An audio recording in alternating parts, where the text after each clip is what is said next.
읽기 시작하는 사람들이 많고 자기소개 간단하게 하는 사람들도 많아요. 근데 한 줄이라도 두 줄이라도 자기소개를 해놓는 것과 안 해놓는 것 차이 되게 커요. 그리고 가능하다면 연락처는 공개하지 마시고 이메일 주소라도 놓으면은 사람들이 저 사람은 피드백이 있다. 왜냐하면 피드백이 있어야 사람들이 좋아하거든요. 그래서 저 같은 경우는 저 나름의 이렇게 만들어서 들고 다녀요. 이게 제가 보통 생활교육 연수할 때 쓰는 거거든요. 이렇게 강사 소개를 하고 시작합니다. 근데 여기 사진 같은 거는 그냥 제가 텔레비전에 나왔기 때문에 있는 것 뿐이지, 없으면 그냥 그림 같은 거 넣어놔도 전혀 문제 없어요. 저도 예전에 여기 김성혁 선생님이랑 같이 공부 모임 할 때, 그때 같이 읽었던 책이 있어요. 바파이크의 그 무슨 교수법. 거기서도 제일 먼저 나오진 않지만 중간에 나온 게 자기소개는 꼭 해라 라고 적혀 있었어요. 자기소개가 되게 중요하다고. 그래서 뭘 적어도 적어요. 적다 보면 나옵니다. 그 다음에 두 번째는 목차가 되게 중요해요. 선생님들은 선생님이 책 볼 때 뭐부터 가요? 제목 보죠. 제목은 이미 나왔어요. 그 다음 뭐 보죠? 목차 보잖아요. 근데 목차 없이 되게 목차가 그래서 중요해요. 저 같은 경우는 최근에 그 안전지도 관련된 생활교육 연수 많이 다니는데 이렇게 하고 다녀요. 가능하다면 저는 검은 화면을 좋아하는 편이라서 목차를 좀 이렇게 좀 간단하게 주는 편이에요. 그리고 보시다시피 글씨가 별로 많지 않아요. 그래서 제일 중요한 건 목차는 꼭 만들어요. 그래서 목차가 있어야 선생님들한테 난 이런 연수를 할 거야. 그래서 그 사람이 로드맵이 그려지는 거죠. 그리고 세 번째는 아이스 브레이킹은 가능하다면 하는 걸 추천해요. 근데 활동적인 건 절대 하지 마요. 선생님들 움직이는 거 싫어해요. 근데 연수원이나 한마디로 잡혀온 사람이 아니라 스스로 온 사람들은 그걸 좋아해요. 근데 학교 연수는 99.9% 잡혀왔단 말이에요. 잡혀온 사람에게 움직이는 아이스 브레이킹 시킨다는 건 좋아하는 사람과 싫어하는 사람의 호불호를 정확하게 갈라줄 거예요. 왜냐하면 싫어하면서도 움직이는 사람도 있지만 좋아하면서도 하는 사람들도 기본적으로 움직이는 건 쉽지가 않게 생각해봐요. 하루 종일 수업했어요. 근데 수업 끝나자마자 10분만 여기 앉아있단 말이에요. 근데 난 일이 많아. 빨리 도망가고 싶은 마음이 있단 말이에요. 근데 갑자기 아이스 브레이킹 한다고 막 노래를 시작해. 쉽지 않아요. 근데 만약에 내 연수 강사가 연수 내용이 원래 놀이야. 그럼 괜찮죠. 근데 제 연수 주제는 놀이가 아니란 말이에요. 그래서 저는 예전에 제가 한번 보여드렸던 요거 공부를 시작해요. 한 개를 정해서 그냥 돌렸어요. 근데 중요한 건 뭐냐? 강의와 관련된 거. 저는 최근 학교폭력 강의를 많이 하잖아요. 왜 이걸 쓰냐면 아이들이 학교폭력 고민 중에 제일 많은 건 너와 나의 다른 존중이 안 될 때가 제일 많아요. 왜냐면 성격 차이잖아요, 사실. 그런 걸 통해서 우리 반 아이들은 어떤 아이들일까? 하고 맞춰보는 이런 간단한 5분 정도. 절대 길지 않도록. 왜냐 아이스 브레이킹이 되면 내용이 못 나와요. 근데 가능하면 아이스 브레이킹은 꼭 연수 주제와 관련된 거. 예를 들어 저 에듀테크를 가게 되면 제일 많이 하는 게 테슬라의 자율주행차 딜레마로 시작해요. 트롤리 딜레마 있잖아요. 그게 저는 진짜 지금도 해결되지 않는 문제라고 생각하는 사람이기 때문에 그걸로 선생님이 시작하면 되게 좋아요. 왜냐하면 예전에 어떤 한 중학교 아이들이 이런 얘기를 했어요. 이걸로 진짜 중학교가 수업을 했었는데 중학교 아이들이 나는 5명을 죽이겠다는 거. 원래 사진 아시죠? 조작하지 않은 5명이 죽고 조작하면 1명이 죽는 거. 대부분의 아이들이 조작하지 않는다고 그랬어요. 근데 그 이유가 되게 재밌었던 건 뭐냐면 이걸 꼭 설명해 주거든요. 내가 살인자가 되고 싶진 않다. 내가 조작하는 순간 내 선택이 들어가잖아요. 그러면 내가 선택했기 때문에 내 선택으로 1명이 죽는 거예요. 근데 조작하지 않으면 5명은 나의 선택이 아니기 때문에 내 책임이 아니다. 그걸 듣고 와 애들이 이렇게 생각할 수도 있구나. 근데 선생님들한테 얘기했더니 되게 신선했었어요. 그런 내용들을 해주면 아이스 하면 좋고요. 그 다음에 강의 자료는 저는 기본적으로 되게 텍스트를 많이 넣었지만 텍스트를 별로 넣지 않습니다. 그래서 제 강의 자료는 저도 별로 도움이 안 돼요.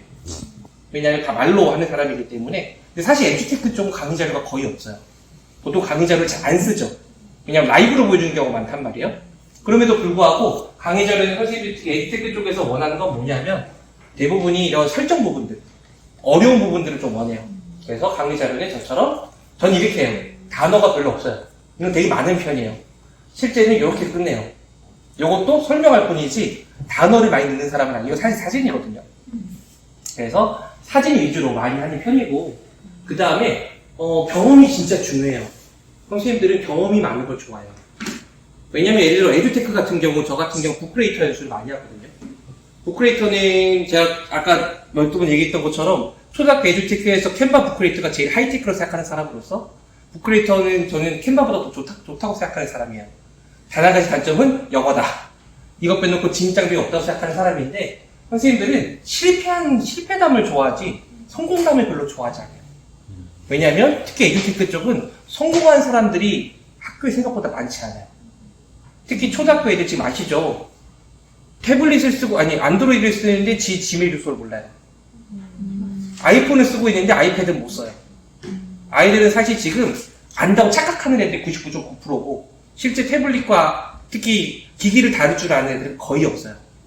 왜냐하면 이게 다른 어떤 것보다 에듀테크는 극단성이 굉장히 강해요. 완전히 잘하거나 다 못하거나. 그러다 보니까 선생님들도 똑같아요. 그래서 이렇게 하면 안 된다 라는 것을 안내해주는 거 훨씬 좋아요. 그래서 예를 들어 학교폭력 예방교육 강의할 때도 선생님들한테도 제일 많이 하는 말이 그거예요. 학부모들 얘기를 내가 학부모에게 학교폭력 관련된 전화를 했을 때 절대 하지 말아야 될 말을 하지 이렇게 하면 성공한답니다 말하진 않아요. 절대 하지 말아야 될 말. 뭘까요? 혹시 맞춰볼 수 있어요? 학교폭력 생겼어요. 담당자 아니면 엄마 아빠한테 통화를 했단 말이에요. 절대 하지 말아야 될 수 있는 말이 뭘까요? 제가 꼭 해결하겠습니다. 이 말이에요. 내가 해결하겠다는 절대 하면 안 돼요. 못해요. 어떻게 해결해 줄 건데? 그 사람이 뭘 요구할 줄 알아요. 그래서 내가 해결하다는 말은 시작도 하지 말고 끝에 어떤 말도 하면 안 돼요. 만약에 내가 해결해야 될 타이밍이 올 것 같잖아요. 그때 해야 될 말은 뭘까요? 최선도 다하면 안 돼요. 그때는 알아보고 연락 주겠다.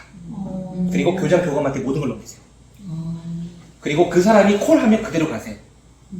그래야 나중에 그분이 그래도 도와줘요. 최선을 다하겠다는 말은 뭐냐면 나중에 한마디 할 거예요. 최선은 뭘 다했죠? 알아보고 연락 준다고 해야 돼요.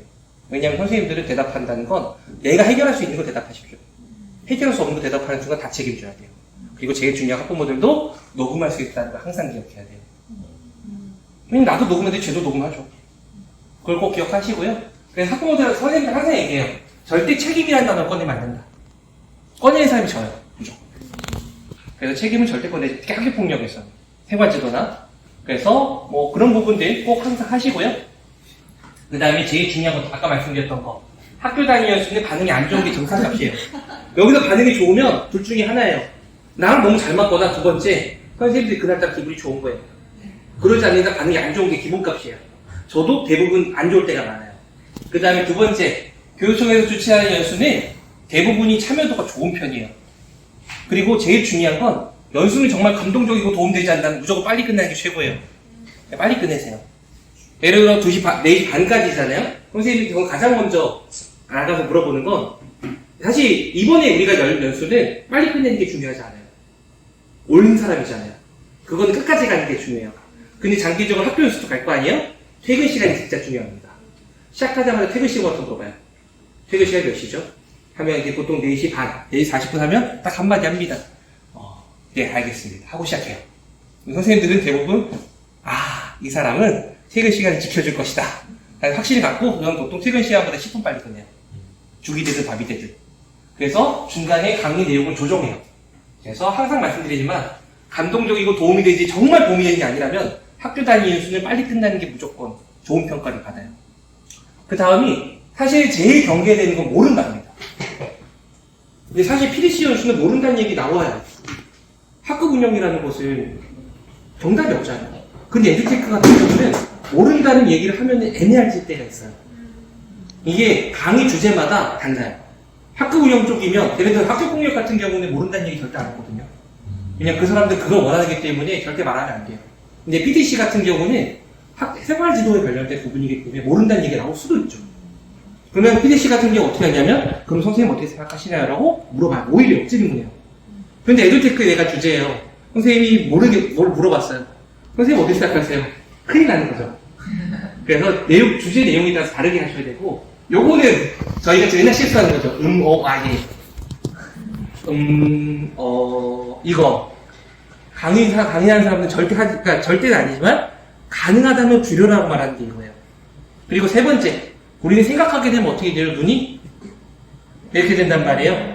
그 유명한 거 있어요. 눈이 위로 올라가면 생각하는 거, 아래로 내려가면 내가 뭔가 잘못하고 있다는 느낌. 그 다음 좌우로 왔다 갔다 하고 있다는 건 당황한 거예요. 보통 그렇잖아요. 당황하면 이러잖아요. 그래서 생각하면 이러고 있고 잘못하면 이러고 있잖아요. 이거를 하지 말라는 거예요. 어떻게 해야 돼요? 그래서 지금 그걸 연습할 거예요. 오늘 요거 연습할 거예요. 그 다음에 목소리 크기는 중요하지 않아요. 목소리가 작아도 귀에 팍팍 꽂히는 사람이 있어요. 그거는 뭐냐면 거의 대부분이 중요한 부분과 중요하지 않은 부분이 강약이 있는 사람이에요. 그러니까 저희 알죠? 소리의 세기와 소리의 세기와 크기는 다르다는 거. 크기는 정말 큰 건데 세기는 강하게 얘기하는 거. 그래서 작더라도 강하게 충분히 얘기할 수 있거든요. 그리고 중요한 부분에서는 중요한 단어를 얘기하고 잠깐 멈추는 것도 팁이에요. 그냥 선생님들이 그러면 거기에 우리 집중이 더 잘 돼요. 그래서 꼭 중요한 거는 목소리가 되게 중요해요. 그래서 선생님 나중에 시간 있으시면 제가 복식호흡을 한번 알려드리도록 하겠습니다. 제가 대학교 때 민중가요회를 했거든요. 대학교 그 중앙민중가요회를 하면서 배운 거 유일하게 하나, 복식호흡. 그 대학교 맨날 서울교대 그 운동장에서 소리 지르고 있던 팀이거든요. 맨날 소리 질렀어요. 왜냐 그래야지 복식호흡 된다고. 그거 4년 배우고 학교 선생님이랑 너무 잘 쓰고 있어요. 왜냐면 강의를 아무리 오래 하거나 수업을 오래 해도 목소리가 안 나가요. 왜냐 복식호흡은 목을 안 쓰려고 이렇게 두 분씩 딱 맞을 것 같아요. 두 분이나 세 분씩 짝을 지어주세요. 네. 먼저 첫 번째 요거예요. 대화 주제는 월 금이 학생들과 있었던 게 가장 즐거운 일인데요. 이 세 가지를 주의할 겁니다. 첫 번째, 어음하지 않기. 어음하지 않기. 그 다음에 생각할 때는 사람을 보고 생각하세요. 예를 들어 보세요. 그렇게 생각하지 말고 이러고 생각하는 거예요. 자연스럽게. 왜냐하면 사람이 자신이 없어지면 제일 먼저 하는 게 뭔지 알아요? 눈을 회피해요. 사람의 눈을 회피한단 말이에요. 왜냐하면 사람의 눈은 거짓말을 잘 못해요. 연습이 되지 않으면 거짓말을 못해요. 근데 중요한 건 뭘까요? 눈이 흔들리는 거를 강사가 흔들리는 거 보면 그 밑에 강의를 듣는 사람들은 다 알아요. 아, 쟤 지금 모른다. 그런 순간 신뢰도는 급하락해요. 특히 아까 말씀드렸던 것처럼 이런 경험이 중요한 연수가 아니라 내가 알려주는 연수면 그때부터 사실 이게 무너진다고 보면 돼요. 그때부터 땀 미친 듯이 나고. 근데 이게 사람에 따라서 얼굴의 색깔이 조절 안 되는 사람들이 있어요. 누가 봐도 하는 느낌 있잖아요. 저는 이게 태생적으로 얼굴이 검해가지고 귀까지 다 빨개졌는데 사람들이 몰라요. 티가 안 나. 티가 안 나. 아내가 하는 말이 오빠는 얼굴이 검어서 다행이다. 라고 말 정도인데, 그 다음에 두 번째, 마지막에 진짜 중요해요. 내가 중요하다고 생각하는 부분이 있죠. 거기서는 세게 얘기하기예요. 크게 얘기하기가 아니라. 세게 얘기할 때, 아까 좌시. 세게 얘기할 때 제일 중요한 건 뭐냐면, 이 목소리가 크기와 세기가 되게 중요한 건 크다는 건 뭐냐면 귀에 꽂힌다는 게 아니라 귀가 아파요. 근데 세게 얘기한다는 건 그냥 잠시 배에 힘준다고 생각하면 돼요. 예를 들어서 제가 평상시에는 이렇게 얘기하잖아요. 근데 배에 힘을 주면 평상시 이렇게 아니라 정말 세게 얘기할 수 있어요. 이렇게 세게. 그리고 절대 이거를 길게 유지하면 안 돼요. 항상 나는 기본 목소리 톤이 있는 거예요. 근데 중요한 거 나올 때 여기서 가장 중요한 거는요. 하고 가장 중요한 것 하면서 살짝 말을 멈추면 그 다음부터 이제 집중이 되는 거예요. 그리고 그때 이제 가장 중요한 거는 목소리를 강하게 하는 겁니다. 그때만 좀 느려지면 돼요. 그걸 중요할 때 목소리가 느려져야지. 사실 선생님들 하다 보면 점점 소리 속도 어떻게 되는지 아시죠? 빨라지고. 자꾸 빨라져요. 점점 더 빨라져서 나중에 나도 못 알아듣어. 혀가 꼬여요. 근데 중요한 건 선생님들은 다 알아요. 아, 쟤 지금 혀 꼬였다. 왜냐면 우리 선생님들만큼 강의를 많이 해본 사람이 세상에 없어요. 애들 데리고 매일 4시간, 5시간 강의하고 있잖아요. 다 알아요. 그렇기 때문에 일부러 한번 느려지는 거예요. 그러면 빨랐네 하고 다시 조정하고 가면 돼요. 그래서 말은 빠른 건 결코 나쁘지 않은데 계속 빠른 건 문제가 있어요. 지금도 보시면 제가 계속 빠른 건 문제가 있다고 하잖아요. 여기가 중요했던 거예요. 계속 빠른 건 문제가 있는 거예요. 빠른 건 상관이 없어요. 그래서 강약 조절과 속도 빠르기 이것만 조정 잘해도 선생님들은 훨씬 더 저분이 밑에 그 선생님들이 얘기 볼 때 쟤는 그래도 경험이 있다 라고 생각할 수 있는 거예요. 이 경험이 되게 중요한 게 선생님들도 계속 얘기하지만 강의를 특히 나이 많으신 분들이 20년, 30년 했어요. 그냥 5분만 보면 알아요. 그냥 아는 거예요. 우리도 알잖아요. 애들 발표 한번 시켜보면 알잖아요. 물음표 딱 드는 순간 아 이거 봐라 이런단 말이에요. 그래서 꼭 중요한 거는 자신감이 중요하지 주제는 내용은 두 번째예요. 어차피 내용은 다 똑같아요. 아시죠? 자 지금부터 해볼게요. 첫 번째 이렇게 항상 말을 다 한 다음에 활동이 들어갈 것 같잖아요. 다시 정리하세요. 저도 쭉 설명하고 다시 하고 시작해야 돼요. 왜냐면 선생님들 다 까먹어요. 첫 번째 뭐 하지 말라 그랬죠? 이제 그리고 이거 영어로 따지면 when을 하면 안 되는 거예요. 이거 하면 안 되는 거예요. 가능하다면 참는 거예요. 이거 안 하면 말 못하는 사람도 있어요. 그래도 하는 거예요. 그리고 또 추천해 드리는 건 아니 시작하지 않기. 아니 이거 시작하지 않기. 아니 이니시 있잖아요. 요거 안 하는 거요. 가능하다면 부정적인 말로 시작하지 않는 게 좋아요. 그러니까 아니 그런데 그러나 쉽지 않아요. 어렵다. 왜냐하면 우리나라 말씀 중에 아니로 시작하는 사람이 많은데 이게 그냥 친한 사이면 괜찮은데 안 친한 사이에서 계속 아니로 시작하게 되면 할 수 있어요. 그리고 중요한 거 상대방을 대화할 때 눈을 마주치고 하는 건데요. 이 특히 생각할 때 눈을 마주친다는 거 저희 면접 때 배웠죠. 눈을 마주치는 게 아니라 뭘 마주치는 거라고 그랬죠? 코를 봐라, 여기를 봐라. 아무리 시대가 변해도 우리나라 사람들은 그 특유의 그게 있어요. 눈을 마주치면. 눈을 마주치는 거 별로 좋아하지 않아요. 특히 우리는 학교에 가게 되면 아직 젊은 사람이에요. 저도 우리 학교에서 이제 겨우 절반 넘었어요. 아직까지도 중위 연령으로 따지면 우리나라 중위 연령은 저 어린 사람이에요. 젊은 사람. 저보다 중위 연령이 더 위에요. 선생님은 더 위고. 그러니까 선생님들이 가서 눈 똑바로 쳐다보고 얘기하면은 할 거예요. 왜냐면 선생님만이 가지고 있는 그걸 무시할 수가 없어요. 그래서 눈을 마주치고 하라는 거 진짜 눈을 보라는 게 아니라 눈보다 조금 밑을 보라는 거예요. 전체적으로 보라는 거예요. 생각할 때 하지 말고. 그 다음에 가장 중요한 부분에서만 목소리를 살짝 강하게 하기. 강하게 한다는 건 크게 하는 게 아니에요. 네, 지금부터 대화 주제는 뭐든 괜찮아요. 이건 그냥 저도 그냥 하기 때문에 하는 거고 그냥 다른 얘기도 괜찮은데 개인적인 얘기하기 힘드니까. 학교 얘기 중에 그냥 재밌었던 거나 아니면은 이거 나는 괜찮을 것 같은데? 하는 정도만. 시간은 1분. 생각보다 1분씩 스피칭 어려워요. 1분씩. 1분씩. 1분씩. 시간을 재진 않아요. 자, 지금부터 천천히 시작해요. 요거 세 가지 연습하겠습니다. 지금부터 시작할게요.